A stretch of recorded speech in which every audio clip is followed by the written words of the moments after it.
Everyone, আশা করি সবাই ভালো আছে, আমরা খুব ভালো আছি। তো গাইজ দেখতেই পাচ্ছ আমাদের পুরো সেট আপ রেডি হয়ে গেছে। তোমাদেরকে ব্যাক ক্যামেরায় অবশ্যই দেখাবো।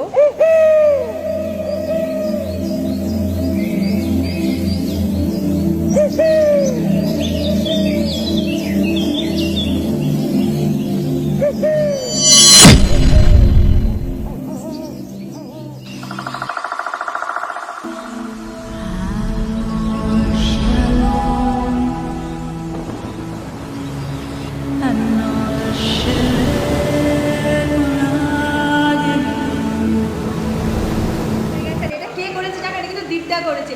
অবশ্যই দীপদাকে দেখাবো, দাঁড়াও আমাকে দাও। আচ্ছা, এই হলো দীপদা। দীপদা একদম লালে আছে। ওদিকটা চলো দীপদা, তাহলে মুখটা ভালো বোঝা যাবে। এই যে দেখো পুরো সেট আপটা দেখো। এই যে আমাদের তান্ত্রিক বসে আছে, আর এই যে দীপদা। দীপদা, কতক্ষণ টাইম লাগলো তোমার এই সেট আপটা করতে? সকাল থেকে সন্ধ্যা অবধি। কিন্তু তুমি এত সুন্দর করেছো, মানে কি বলবো, যতটা বলবো অতটাই কম। দারুণ করেছো দীপদা। ওদিকটা চলো, তোমাকে একদম নিয়ে ঠাকুরকে নেব। তন্ত্রবিদ্যার ঠাকুর, উফ। এই যে দেখো গাইস, দেখতে পাচ্ছ, এটা কিন্তু পুরো দীপদার কাজ।